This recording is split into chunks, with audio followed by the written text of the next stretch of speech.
Hi అండి, welcome to my channel. ఇవాల్టి మన ఛానల్లో 1 కప్పు బియ్యం పిండితో ఎన్ని వడియాలు చేసుకోవచ్చు అంటే మీరు అస్సలు నమ్మరండి. ఎంత ఈజీనో వడియాలు పెట్టుకోవడం, అది కూడా ఈజీ ప్రాసెస్లో కొత్త వాళ్ళ కోసం ఈజీగా ఎలా చేయాలో చేసి చూపించబోతున్నాను.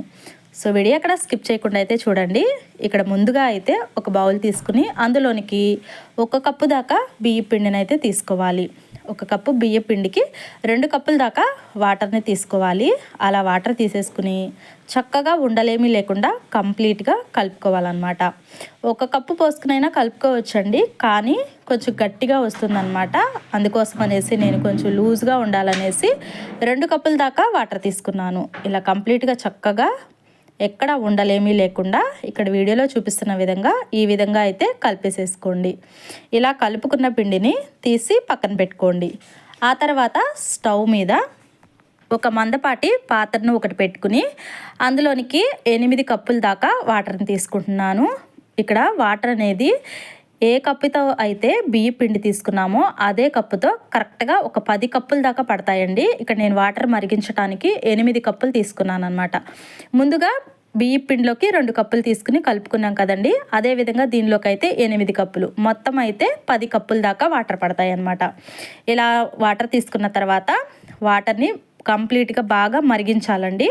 అలా మరుగుతూ ఉన్న వాటర్లోనికి ముందుగా కలిపి పెట్టుకున్న బియ్యం పిండిని ఇందులోకి అయితే యాడ్ చేసుకోవాలి. ఒకే చోట వేసేసుకోకుండా ఈ వీడియోలో చూపిస్తున్న విధంగా ఈ విధంగా చక్కగా వేసేసుకోవాలన్నమాట. ఇలా వేసుకున్న తర్వాత ఉండలేమి కట్టకుండా నీట్గా కలుపుకోవాలండి. అడుగు పట్టేస్తూ ఉంటుందన్నమాట.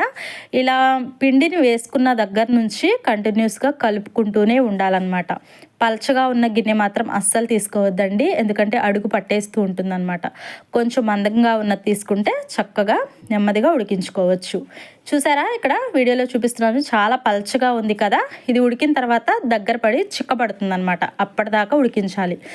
ఇంకా కొత్త వాళ్ళు కనుక ప్రిపేర్ చేస్తూ ఉంటే కొంచెం కన్ఫ్యూజ్ అవుతుంటే, అంటే ఉడికిందా లేదా అని వాళ్ళకి తెలిసేటట్లు ఒకటైతే చిట్కా చెప్తానండి. కరెక్ట్గా ఒక 15 నిమిషాలు అయితే బాగా ఉడికించేసేయండి. టైం పెట్టుకుని ఒక 15 నిమిషాలు ఉడికించారంటే చక్కగా ఉడుకుతుంది. ఇక్కడ చూపిస్తున్నాను చూడండి, గరిటని బ్యాక్ సైడ్కి తిప్పి ఇలా మధ్యలోనికి ఎలా అంటే అటు ఇటు కదలకుండా అలానే ఉండాలి, అటు ఇటు కదలకుండా జారకుండా ఉండాలన్నమాట. మళ్ళీ ఫింగర్కి ఇలా అతుక్కుపోతూ రావాలండి. ఇలా ఉంటే కరెక్ట్గా ఉడికిపోయినట్లు. నాకు కరెక్ట్గా ఒక 15 నిమిషాలు అయితే పట్టింది. ఇలా ఉడికించేసిన తర్వాత ఇందులోనికి రుచికి సరిపడా సాల్ట్ని అయితే యాడ్ చేసుకోవాలి. చూసారు కదా, గరిటికి అటు ఇటు కదలకోకుండా చక్కగా ఉంది. ఇలా ఉంటే ఉడికినట్లేనండి. 2 స్పూన్స్ దాకా ఇక్కడ చిల్లీ ఫ్లాక్స్ అయితే యాడ్ చేసుకుంటున్నాను అనమాట. కొంచెం స్పైసీగా చాలా బాగుంటుంది. స్పైసీ ఎక్కువ తినేవాళ్ళు అనుకుంటే కొంచెం ఎక్కువైనా యాడ్ చేసుకోవచ్చండి. ఇలా చక్కగా వేసేసుకొని 1 టేబుల్ స్పూన్ దాకా జీలకర్రని కూడా యాడ్ చేసుకోవాలి. ఆ తర్వాత ఇక్కడ సాల్ట్ కూడా ఒక 1/2 టేబుల్ స్పూన్ అయితే వేసుకుంటున్నానండి. ఎందుకంటే ఇది వడియాల్లోనికి సాల్ట్ కొంచెం తక్కువే పడుతుందండి, ఎక్కువ మాత్రం వేసుకోవద్దు. కొంచెం ఉప్పు ఎక్కువైపోయి కసింగా ఉంటాయి అన్నమాట. అలా కాకుండా వేసుకునే క్వాంటిటీలో కొంచెం తక్కువ తీసుకుంటే చాలా టేస్ట్గా ఉంటాయి అన్నమాట వడియాలు. చక్కగా ఒకసారి ఇలా కలిపేసుకోండి. ఉడికిన తర్వాత ఫైనల్గా స్టవ్ ఆఫ్ చేస్తున్నాము అన్నప్పుడు మాత్రమే ఇవి వేసుకోవాలండి. ఇలా వేసేసుకుని చక్కగా ఒకసారి ఇదంతా ఈ విధంగా కలిపేసుకోండి. ఇప్పుడైతే స్టవ్ ఆఫ్ చేసేసుకుని దీనిలో హీట్ అంతా తగ్గిపోయిందాకా పక్కన పెట్టుకోండి. దీనిలో హీట్ కంప్లీట్గా తగ్గిన తర్వాత ఇక్కడ నేను మీకు చూపిస్తున్నాను. ఒకసారి తీసి దగ్గరికి ఇలా చక్కగా కలిపేసేసుకోండి. చూసారు కదా, దీనిలో హీట్ తగ్గిపోయిన తర్వాత దగ్గర పడిపోయింది. ఇలా ఉంటే సరిపోతుంది. ఇలా వడియాలు పెట్టేటప్పుడు ఒక పేపర్ మీద పెట్టినట్టయితే చాలా ఈజీగా వచ్చేస్తాయి అన్నమాట. ఇంకా మీరు కావాలి అంటే క్లాత్తో కూడా పెట్టుకోవచ్చు. ఈ పిండి కంప్లీట్గా నేను హీట్ తగ్గిన తర్వాతే పెట్టుకుంటున్నానండి. ఈ వడియాలు పెట్టేటప్పుడు ఒక చిన్న మిస్టేక్ అయితే చేశాను. మీరు మాత్రం ఆ మిస్టేక్ చెయ్యకండి, ఎందుకంటే వడియాలు పెట్టేటప్పుడు బాగా పల్చగా పెట్టేశానండి. అలా పెట్టినట్లయితే వడియాలు గ్యాప్ వచ్చేస్తూ ఉంటాయి అన్నమాట.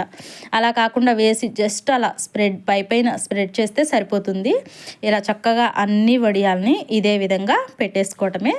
ఇలా పెట్టుకున్న తర్వాత ఒక్క రోజు ఫ్యాన్ కింద ఆరబెట్టుకున్నానండి. సెకండ్ డే అన్నమాట. కొంచెం లైట్గా ఉదయం అప్పుడు మంచిగా ఎండబెట్టుకున్న తర్వాత ఇక్కడ నేను మీకు చూపిస్తున్నాను ఎంత చక్కగా మంచి క్రంచీగా ఎండిపోయాయి అన్నమాట. ఇలా ఎండిన తర్వాత మంచిగా ఒక కంటైనర్ గాలి తగలని బాక్స్లో స్టోర్ చేసి పెట్టుకున్నామంటే 1-2 సంవత్సరాల దాకా నిల్వ ఉంటాయన్నమాట. సో మీరు కూడా ఒకసారి అయితే ట్రై చేయండి. డెఫినెట్లీగా ట్రై చేసి ఎలా కుదిరిందో కామెంట్ సెక్షన్లో కామెంట్ చేసేయండి. ఆ తర్వాత డీప్ ఫ్రై సరిపడా ఆయిల్ తీసుకుని ఆయిల్ మంచిగా హీట్ అయిన తర్వాత చక్కగా డీప్ ఫ్రై చేసేసుకోవటమేనమాట. వేయంగానే చక్కగా ఎలా పొంగుతూ వస్తున్నాయో చూసారు కదా, చాలా బాగుంటాయండి. ఫస్ట్ టైం చేసినా కానీ ఈజీగా చేసేస్తారనమాట. ఇలా సమ్మర్ టైంలో ఇలా వడియాలు పెట్టుకున్నామంటే పప్పుచారు కానీ, సాంబార్ కానీ, రసం కానీ చక్కగా అలా చేసుకున్నప్పుడు ఇలా ఒక 2-3 పెట్టుకుని తినేస్తే ఉత్తి అయినా తినేసేయొచ్చండి. అంత బాగుంటాయి అన్నమాట. డెఫినెట్లీగా మీరు కూడా తప్పనిసరిగా ట్రై చేయండి. మీకు ఎలా కుదిరిందో కామెంట్ సెక్షన్లో కామెంట్ చేయటం అస్సలు మర్చిపోకండి.